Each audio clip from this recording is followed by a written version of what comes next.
atrás, meio que me apertando, próximo ao pescoço. Mas eu falei pra ele que não gostava desse tipo de brincadeira e que quando fizesse isso acabava o respeito. Nisso ele não fez mais nada. Mas aí começou aos poucos assim, só que eu não notava. Eu fui notar bem depois, só depois que eu tava bem triste mesmo, bem ruim.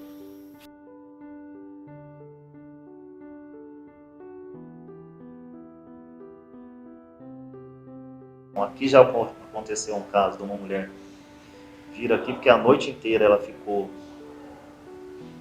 sendo ameaçada pelo marido. Na hora que ele acordou de manhã, ela veio aqui e falou que ela só podia vir naquele momento, que não tinha como ela vir à noite. Ela não tinha como ligar para a polícia, porque onde ela mora ela não tinha celular.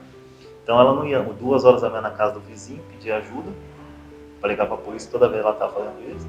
Então ela esperou amanhecer. Eu tinha até um celular parado aqui, dei o celular para ela.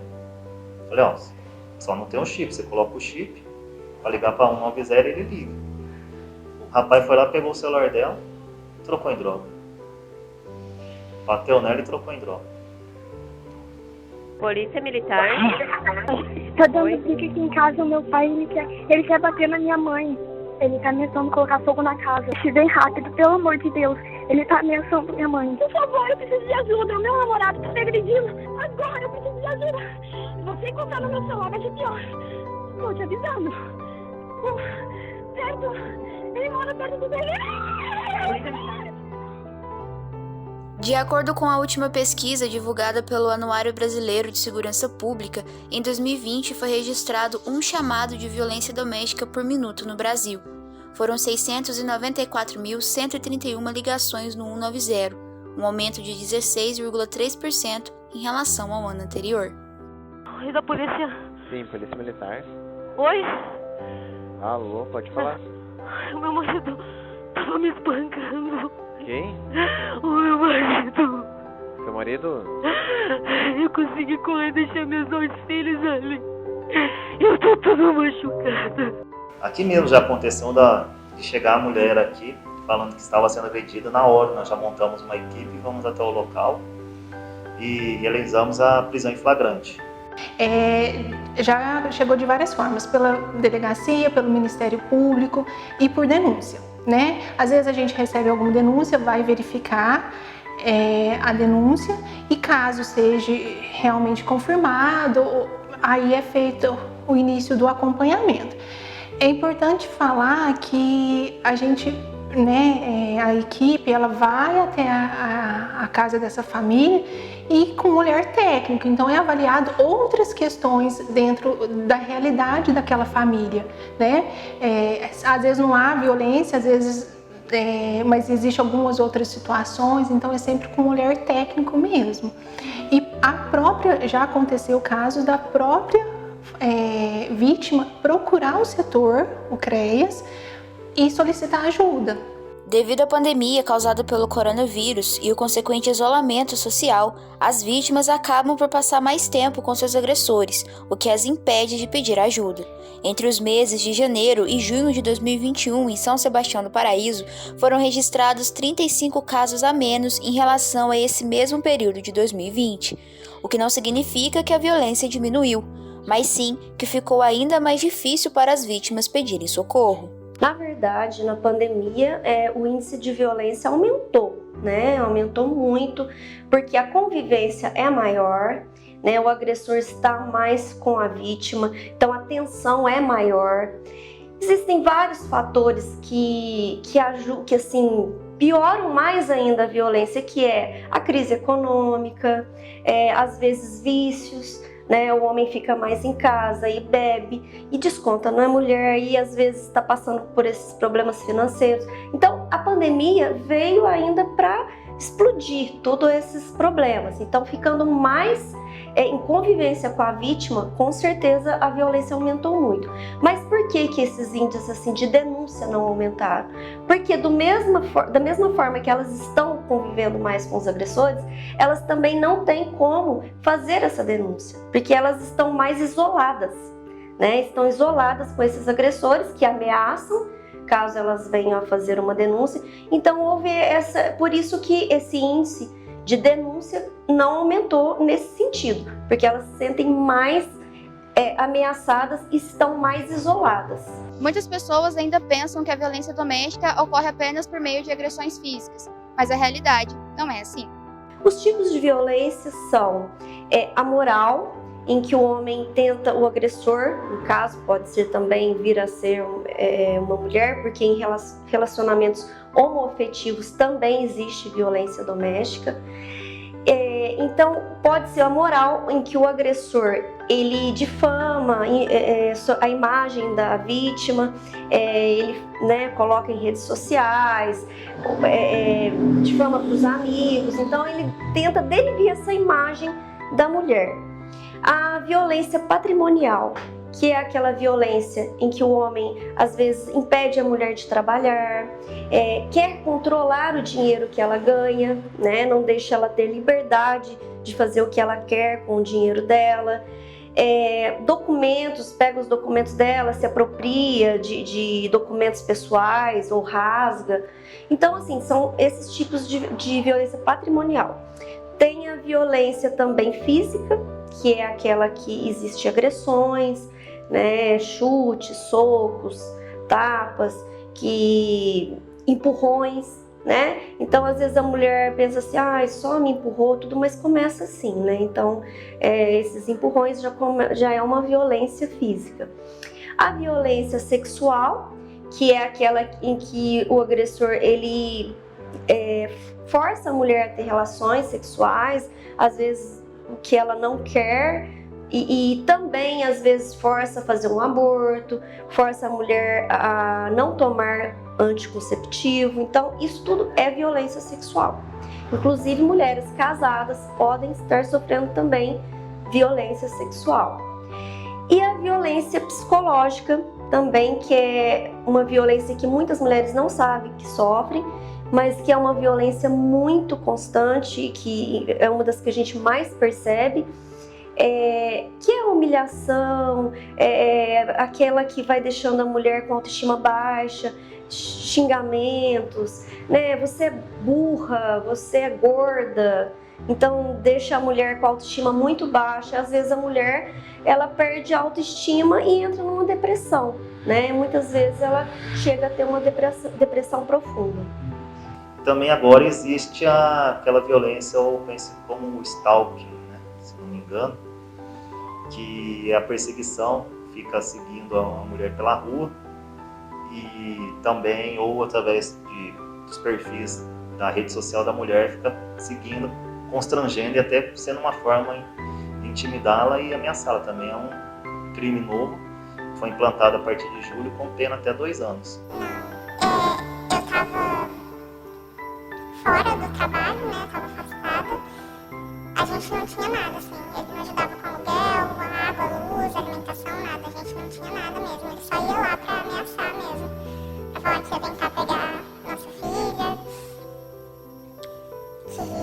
que ia fazer de tudo pra acabar comigo. Se eu não fizesse as coisas do jeito que ele queria, ele ia dar um jeito em mim. Era assim. No fim do relacionamento, 1 ano antes de acabar, nem celular eu tinha. Porque ele pegou, vendeu e falou que precisava pagar a conta. Mas ele tinha. Olha, teve vezes assim de eu brigar com minha mãe, com meu pai, achando que ele tinha pegado, que minha mãe e meu pai tinham pegado dinheiro meu que estava dentro da gaveta, assim. Mas depois eu fui ver que ele pegava. Banco, assim, eu não tinha acesso às contas dele, mas ele tinha acesso às minhas. Ele pegou dinheiro, pegou as coisas tudo. Me deixou sem nada, assim, quando ele foi embora. As coisas que a gente comprou junto, assim, ele levou tudo. Ele deixou a gente sem nada. Assim, nada mesmo. As coisas que a gente tem em casa até hoje, assim, foram doações e coisas que a minha mãe tem. Que é, assim, fogão, geladeira foi um amigo nosso que doou, essas coisas, assim. O resto que a gente comprou junto, ele levou tudo. E é importante falar também que essa violência doméstica, ela não tem classe social, porque às vezes a gente pensa que são só com mulheres de baixa renda. Não, isso também ocorre muito em classes sociais mais altas, que as mulheres aí sim sentem mais ameaçadas, porque às vezes o agressor ele tem um poder aquisitivo muito alto, tem poder na cidade, elas sentem vergonha, né, de denunciar, sentem medo, como eu falei. Então, o importante é isso, não tem classe social. Qualquer mulher está podendo ocorrer isso com ela, em qualquer fase da vida também, qualquer idade. Então, desde uma adolescente que pode estar sofrendo violência já com um namorado, com um relacionamento abusivo, desde aquela mulher que às vezes está muito tempo casada e está também já sofrendo vários tipos de violência. Quando ela tinha 1 mês, ela estava chorando muito, assim, de cólica. Acho que no começo dá bastante. Ele levou ela pra fora e deu uns tapas no bumbum dela. Foi o ápice. Foi quando eu percebi que, nossa, não dava pra deixar ela sozinha com ele. Sim, nós também damos apoio para as adolescentes. É importante salientar mesmo que a violência doméstica é no âmbito da convivência familiar, pode ocorrer tanto de um pai com uma filha, de um irmão com a irmã, de um tio, desde que estejam convivendo juntos, ou de pessoas que tenham relacionamentos, um namorado, um noivo. Então, essas adolescentes, sim, a gente dá um acompanhamento e estamos também tentando sempre fazer campanhas de conscientização nas escolas. Nós já demos palestras para estar mostrando para essas adolescentes, para elas poderem identificar já o que é um relacionamento abusivo desde na fase do namoro, porque a tendência é só piorar, né? Se ela já percebe alguns indícios de uma pessoa agressiva, controladora, ciumenta num namoro, a tendência de no casamento ser muito pior. Então a gente sempre fala muito isso, às vezes elas acham assim, é uma prova de amor, porque ele gosta muito de mim, tem muito ciúme, quer controla as amizades. Não é, gente, isso aí já é um outro nome. Elas têm que ter muita ciência disso, porque a partir do momento que tira a liberdade delas, elas já têm que estar refletindo se isso não é mesmo já um relacionamento abusivo. Foi quando eu não podia mais usar vestido pra cima do joelho, eu não usava short, era só calça, o dia inteiro, podia estar o calor que fosse, eu não podia usar roupa nenhuma. Estudar, eu não poderia mesmo. Ele me levava na escola, às vezes ele pegava e ficava o turno inteiro da faculdade me esperando sair da aula. Eram coisas bem sutis, assim, no começo, mas como eu trabalhava de atendente, ele teve um episódio que um cliente pegou e me deu um chocolate, não foi nem diretamente pra mim, ele pegou e falou pro moço do caixa que era pra ele me entregar, porque eu tinha atendido bem ele. E nossa, foi o bafafá no serviço. Porque ele falou assim, ai, como que uma namorada minha vai receber alguma coisa de outro homem, mesmo que fosse só por um bom atendimento, sabe? Ele não deixava. Nisso, assim, aos poucos eu fiquei bem quieta, bem na minha, assim. Porque eu achava no começo que, ele tá cuidando de mim, isso é um ciúme bom. Mas não era assim, era uma prisãozinha mesmo, aos poucos. Eu cheguei a fazer o boletim de ocorrência, mas eu não consegui. Na época eu travei mesmo, não consegui fazer nada sobre. Por medo também, porque eu não entendi ainda a gravidade da situação. É preciso destacar que, em muitos casos, as pessoas que convivem com essas vítimas de violência também sofrem com ameaças e, por medo de sofrer retaliações, não denunciam os agressores. Porque pode ocorrer muitas vezes delas não denunciarem por medo do agressor também fazer alguma coisa contra elas. Ou devido à situação da casa, só ele ser o provedor da família, pode ser que elas tenham medo de denunciar, ele ser preso e a família passar fome. Muitos casos chegam aqui da mulher falar que ela prefere apanhar todo dia, mas ter um prato de comida para ela e para o filho dela, do que ele ser preso e eles passarem fome. Então, normalmente, elas não são... A gente analisa cada caso, com certeza, mas elas não são responsabilizadas devido ao que pode estar acontecendo no interior da residência, para o próprio medo ou devido a outros casos. Todo mundo notava e fazia piada, assim, e me deixava de lado. Ninguém conversava comigo com medo de sofrer represália dos patrões que são amigos do meu ex, né? Partiu dele, foi o fim mesmo. Mas aos 7 meses de gravidez, eu descobri que ele estava me traindo e eu quis dar um fim. Eu fiquei muito mal, assim, mas ele falou que ia mudar, que não ia acontecer mais e a gente acabou continuando. Só que depois que ele viu que eu não confiava mais, foi ladeira abaixo, assim, a gente acabou mesmo. O companheirismo e a confiança, mas a gente continuou junto. Depois que nossa filha nasceu, foi que ele começou a se afastar ainda mais.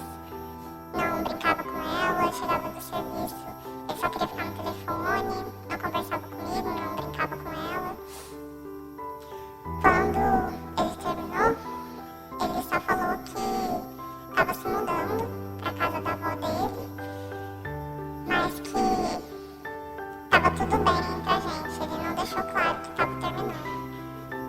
Passou um mês, menos de um mês, ele voltou para casa de novo. Só que nisso ele já estava com outra pessoa e levava essa pessoa para nossa casa quando eu saía. Se a gente for pensar a violência, dentro da violência doméstica existe um ciclo. O que a gente fala, o ciclo da tensão, da agressão e da lua de mel. Então, da tensão é onde os conflitos começam a acontecer, existe um falar mais alto, um desrespeito que vai acontecendo. Quando acontece a agressão, né, a violência mesmo em si. Depois, a lua de mel, que é a fase da lua de mel, que o agressor pede desculpa, promete que vai mudar, que não vai fazer mais isso, que ele vai mudar as atitudes dele, e isso vai virando um ciclo.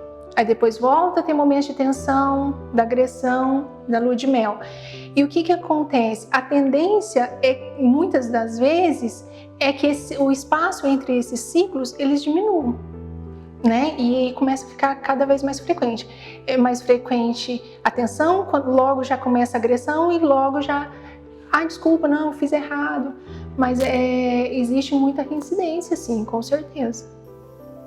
Foi quando ele veio pra cima de mim, que ele quase quebrou meu braço. Porque eu queria abrir uma porta de um quarto. Ele não queria que eu visse as coisas da menina que tava lá dentro. Foi o ápice, assim, mas foi preciso o policial ir lá e falar que tinha um boletim de ocorrência contra mim, que eu tava tentando me matar, sendo que eu nunca fiz isso. Tem o nome dele lá, né? Ele assinou o boletim. E eu não sei os motivos que ele fez o boletim, mas é óbvio que algum propósito tinha. Mesmo que fosse, não sei, pra tentar pegar nossa filha ou pra até tentar fazer alguma coisa contra a minha vida mesmo. Maria da Penha sofreu com as agressões de seu marido por anos. E quando ela finalmente encontrou forças para levá-lo à justiça, o processo se tornou um marco histórico para as mulheres que passam por essa situação. Atualmente, Maria da Penha dá nome a uma lei que foi sancionada em 2006 no Brasil e é considerada pela Organização das Nações Unidas como uma das 3 melhores legislações do mundo aplicadas contra a violência de gênero. Nesses 15 anos da Lei Maria da Penha, temos muito o que celebrar. A progressiva quebra do silêncio das mulheres em situação de violência doméstica, estrutural e institucional, importunação sexual, sendo que as mulheres pretas ainda enfrentam o racismo. A lei também traz luz sobre a liderança feminina nos espaços de poder político nas instâncias municipais, estaduais e federais. Porém, não é possível deixar de mencionar, por exemplo, que desde a sua criação, há 15 anos atrás, a aplicabilidade da Lei Maria da Penha ainda é desconhecida nas regiões do interior do nosso país. Quero insistir novamente junto às autoridades públicas, que já apresentei em momentos anteriores, sobre as recomendações da Organização dos Estados Americanos no ano de 2001, referente ao meu caso. A primeira é a recomendação 4E, que determina a inclusão nos planos pedagógicos das unidades curriculares a compreensão da importância do respeito à mulher e a seus direitos reconhecidos na Convenção de Belém do Pará, bem como ao manejo dos conflitos intrafamiliares. Assim como acontece com o Conselho Tutelar, criar em cada município brasileiro, por menor que ele seja, o centro de referência da mulher, dentro de uma unidade de saúde. Criar uma política pública voltada aos órfãos da violência doméstica no país, a fim da realização de uma pesquisa que os identifique e os localize. É fato que o governo sancionou 16 leis, 11 em 2019, 3 em 2020 e 2 este ano, com o intuito de ampliar a proteção às mulheres em situação de violência. Contudo, não podemos esquecer que, no contexto da política pública de atendimento à mulher em situação de violência, é fundamental que a consistência, eficiência e eficácia da lei esteja envolvida numa dinâmica de política pública que seja efetiva, célere, estratégica e ampliada através de um conjunto de ações da União, dos Estados, do Distrito Federal e dos municípios, e de ações não governamentais, como determina a lei. Por isso, reafirma a necessidade do governo federal dar continuidade ao processo de instalar em cada estado uma Casa da Mulher Brasileira. Oportuno também seria repetir um trecho da segunda edição do meu livro Sobreviver e Posso Contar, reeditado em 2010. Mesmo com a criação da lei que me honra ao adotar espontaneamente o meu nome, Lei Maria da Penha, esbarra-se na morosidade dos processos judiciais que apenas favorece a impunidade e prejudica aqueles que buscam a justiça. São necessárias também mudanças educacionais e culturais nas estruturas mais profundas do nosso comportamento para que prossigamos nesse século XXI no rumo de uma sociedade sem preconceitos, justa, livre e igualitária. Chica da Silva foi casada por 15 anos e durante boa parte desse relacionamento sofreu violência doméstica e cárcere privado. Quando ela encontrou coragem para denunciar seu agressor, ele tentou matá-la jogando o carro em que estava em uma lagoa. Chica sobreviveu. Passou por cirurgias, levou vários pontos no rosto e infelizmente perdeu a visão do olho esquerdo. Mas mesmo depois de passar por tudo isso, hoje Chica dá palestras em vários eventos sobre violência doméstica e coordena uma rede de alimentação que tem o apoio de outras mulheres que passaram pela mesma situação de violência. Eu sou sobrevivente de feminicídio, então quero dizer para vocês que não tenha medo de denunciar. Ao ir na delegacia, você tem todo amparo jurídico, amparo psicológico, pedindo para te levar para um abrigo seguro. Hoje nós temos o Consórcio das Gerais, nós temos a Lei Maria da Penha que nos ampara. Então não tenha medo, denuncie. Eu depois que denunciei com minhas 3 filhas, graças a Deus estou vivendo bem. Eu escolhi a vontade de viver longe desse agressor. Sei que é ruim, a gente tem medo, tem sim, mas perca esse medo, denuncie, ligue para o 190 ou então vá na delegacia mais próxima, que você será acolhida. Meu nome é Isabela, eu sou enfermeira, estou secretária de saúde em São Tomás de Aquino. Eu venho aqui falar um pouquinho da minha história e tentar servir de exemplo vivo para todas as mulheres que estão passando por essa situação. Eu sofri algum tempo da minha vida, infelizmente, com a questão da violência doméstica e eu sei falar para vocês que é muito difícil. A gente pensa que é impossível sair disso. A gente vive um momento de fragilidade, de dependência emocional, mas eu tô aqui hoje para incentivar vocês a procurarem todo tipo de ajuda que vocês tiverem, seja dos familiares, ajuda da polícia militar, denunciar o agressor, procurar a unidade de saúde para poder ajudar em outras questões, tratamento psicológico, o CRAS para poder ajudar na parte da assistência social. Então eu quero mostrar para vocês que é possível encerrar esse ciclo, é possível dar a volta por cima. Fácil? Não é, não é. A gente carrega marcas, né? Não sei por quanto tempo, mas a gente pode vencer. Juntas nós somos mais fortes, a gente não pode se calar. Às vezes a gente acha que essas barbáries que acontecem é só no noticiário, mas não é, gente. Toda mulher que sofre qualquer tipo de violência, ela está propensa a acontecer uma coisa pior. Então, não se calem, usem de todos os recursos que vocês tiverem. Vamos dar um basta nessa situação. É muito importante que essa vítima de violência doméstica saiba que ela não está sozinha. Em São Sebastião do Paraíso, por exemplo, a Polícia Militar faz um trabalho de prevenção à violência doméstica e conta com o apoio de uma rede de colaboradores que estão preparados para dar todo o apoio necessário a essas pessoas. Olá, sou a Cabo Fernanda, da Polícia Militar de Minas Gerais. Trabalho aqui no 43º Batalhão, em São Sebastião do Paraíso. Estou trabalhando atualmente na Patrulha de Prevenção à Violência Doméstica. Essa patrulha visa atendimento a vítimas que sofrem violência doméstica. Eu sou o soldado Renato e trabalho na Patrulha de Prevenção à Violência Doméstica, juntamente com a Cabo Fernanda. O nosso atendimento é de segunda resposta, ao qual selecionamos em nossos sistemas informatizados os casos mais graves e reincidentes, e também aqueles que são fornecidos pela Rede de Prevenção à Violência Doméstica, onde os outros órgãos encaminham os casos para nós acompanharmos. Essa patrulha é composta por uma policial feminina e um policial do sexo masculino.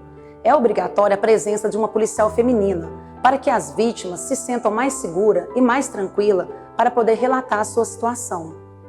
Ao iniciarmos o acompanhamento a essas vítimas, acompanhamos elas por cerca de 2 meses, totalizando entre 8 a 10 visitas, até que o ciclo da violência seja quebrada e essa vítima esteja em segurança. Procurar familiares, amigos, vizinhos que possam, nesse momento de fragilidade, nesse momento de violência, acolher essa mulher, dar um suporte, seja qual for, porque às vezes tem casos que a mulher vai ter que sair da residência, então a gente tenta fazer essa ponte com os familiares. Então, esse também é um trabalho desenvolvido dentro do CREAS, pela equipe de CREAS. Pensando em amenizar o sofrimento psicológico dessas vítimas de violência, foi criado o Código Lilás, com o intuito de facilitar o depoimento dessa vítima sem que ela precise ficar remoendo inúmeras vezes o ato que a levou a denunciar seu agressor. Bom, o Código Lilás era um protocolo de atendimento implantado pela Rede de Enfrentamento à Violência contra a Mulher, pelo CREAM, aqui em São Sebastião do Paraíso, com auxílio de vários órgãos, várias instituições, para que não houvesse uma revitimização da vítima de violência doméstica. Quando uma pessoa sofre um abuso, uma violência sexual e ela precisa de ir na delegacia da BO, ela precisa de depois ir no hospital para fazer perícia do corpo, ela precisa de ir na defesa contra a mulher e cada uma dessas vezes ela repete, ela revive o trauma que ela passou. E isso não faz nem um pouco bem para a saúde mental das pessoas. O Código Lilás, ele visa suspender essa revivência eterna do abuso que a mulher sofreu. Então, quando ela chega e fala na delegacia da mulher, eu sou Código Lilás, os profissionais já estão treinados e já sabem do que se trata. Ela não precisa de falar que ela foi vítima de um estupro ou de um abuso sexual. Ela passa pelo médico, normalmente tem um ginecologista que já atende e posteriormente ela já é encaminhada onde ela presta as declarações. E se no dia ela não tiver as condições de prestar, primeiro ela passa por um psicólogo para depois ela poder prestar as declarações ou, dependendo do que o psicólogo disser, a gente nem a ouve. Nós só pedimos um relatório do psicológico para não ter que passar novamente por isso, por essa humilhação e violência. No Parlamento Jovem, no âmbito do Parlamento, as mulheres que participavam à época do Conselho da Mulher, do CREAM, que estavam à frente dessa rede de enfrentamento à violência contra a mulher, elas foram convidadas para participar da formação dos alunos e dar, de certa forma, essa visão técnica do assunto, para que a formação dos jovens, os alunos do projeto, pudesse ter uma questão mais voltada para ampliar os horizontes deles na hora de fazerem as suas propostas, né? E aí foi uma participação muito interessante. Elas abordaram a respeito de todos os projetos, de todas as propostas que elas tinham, e essa foi uma das propostas que elas explicaram para os alunos, e dentro do entendimento dos alunos naquele ano, eles acharam que aquele protocolo ele fazia muito sentido, não só para São Sebastião do Paraíso, mas para todo o estado de Minas Gerais, e resolveram abordar isso dentro do projeto, né, trazendo para a plenária municipal para discussão, e acabou que o projeto ele foi aprovado. Uma vez aprovado pela plenária municipal, essa proposta de implantação do Código Lilás no estado, ela foi para a plenária regional e também passou pelo crivo dos alunos que participavam do polo naquele ano, com a cidade de Paraíso, Guaxupé e Poços de Caldas, e posteriormente foi levado para a plenária estadual e também obteve a sua aprovação lá, passando a ser um projeto de destaque dentro do parlamento daquele ano, e passou a configurar o documento final das proposições que foram entregues à Comissão de Participação Popular da Assembleia Legislativa de Minas Gerais. Aí, uma advogada, que é do grupo da Ajuda Mulher, que me conhecia, foi que ajudou a gente, assim, com tudo, com cesta básica, apoio psicológico, porque eu não conseguia entender o que estava acontecendo. Eu demorei muito para entender o que estava acontecendo. Então, nós damos essa assistência às mulheres vítimas de violência. Hoje em dia nós estamos dando uma assistência mais online, né? A mulher entra em contato, às vezes pelo WhatsApp ou pela nossa página no Face, no Instagram, ou até mesmo na delegacia. O pessoal também entra em contato com a gente também vai dar uma assistência às mulheres. A nossa assistência é psicológica, né? A gente faz um acompanhamento psicológico das mulheres, um fortalecimento para que elas tenham mais força para fazer a denúncia. Antes mesmo de fazer a denúncia, algumas mulheres procuram a gente até para entender o que ela está, né, sofrendo. Elas sabem que estão sofrendo uma violência, mas não entendem ainda que isso é um relacionamento abusivo e que ela precisa tomar uma atitude para romper esse ciclo de violência.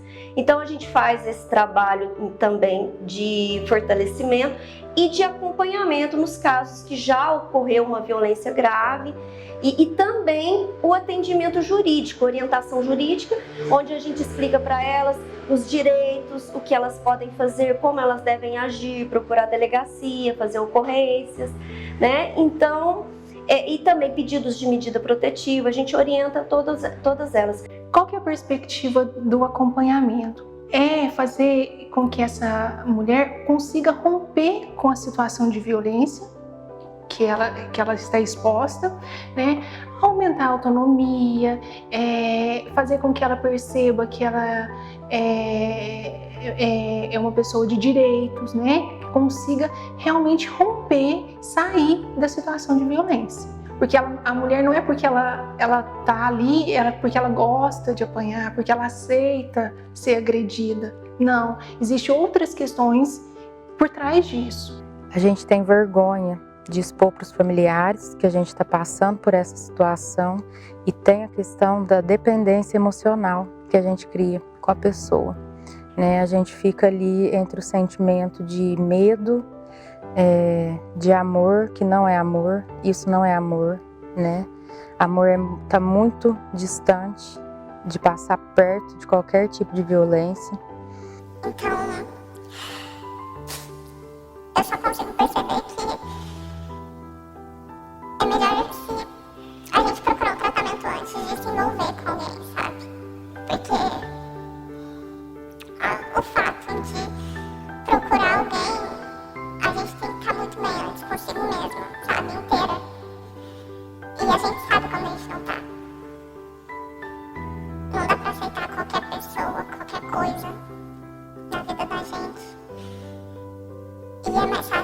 aceitar que precisa de ajuda e sair, passar necessidade, do que ser agredida, seja fisicamente, seja verbalmente.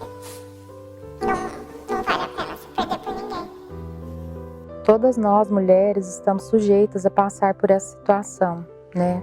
Nós, nossas filhas, nossas mães, nossas primas, nossas vizinhas. Então, se você também vê, né, que aquele conhecido seu, aquele familiar, aquela familiar, tem apresentado, né, um comportamento mais deprimido, marcas pelo corpo, tente conversar com essa pessoa de uma maneira que traga conforto, carinho, e tente não julgar, porque é muito complicada essa situação. Acho que só quem vive mesmo, né, e quem está mais próximo, é que sabe o quanto é difícil. E nós sempre falamos que ouviu qualquer tipo de grito, qualquer tipo de discussão, e de forma exaltada, ou qualquer outro tipo que a pessoa entenda que pode estar ocorrendo uma violência doméstica, não deve ter medo, pode ligar para a polícia, a denúncia anônima, e nesse caso a polícia já irá tomar as devidas providências na hora ali, imediatamente. Então a pessoa não deve ter medo, deve relatar o que está acontecendo e deve denunciar.